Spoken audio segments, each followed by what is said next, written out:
Hijack করার সময়। চলুন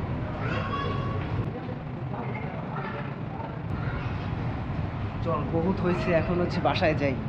আসসালামু আলাইকুম এভরিওয়ান, কেমন আছেন সবাই? আশা করি সবাই ভালো আছেন। তো আজকের 3D আর্ট গ্যালারিতে চলে আসলাম ঈদের কিছুদিন পরেই। তো চলুন আজকের আপনাদেরকে পুরো 3D আর্ট গ্যালারি ঘুরে ঘুরে দেখাবো।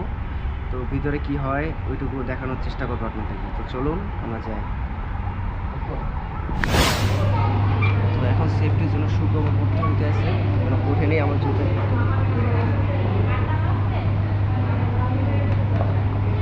শু কভার প্রয়োজন, কারণ ভিতরে ময়লা পড়তে পারে, এই কারণে। তো চলুন ভিতরে যাই। আমরা কিন্তু ভিতরে চলে আসছি, গ্যালারির ভিতরে। পাশে হচ্ছে মিলিটারি মিউজিয়াম, এই পেজ থেকেই দেখা যায়। আর এই পেজ হচ্ছে 3D আর্ট গ্যালারি। বিভিন্ন রকমের জিনিসপত্রের মাধ্যমে এই জায়গাটা সাজানো হয়েছে।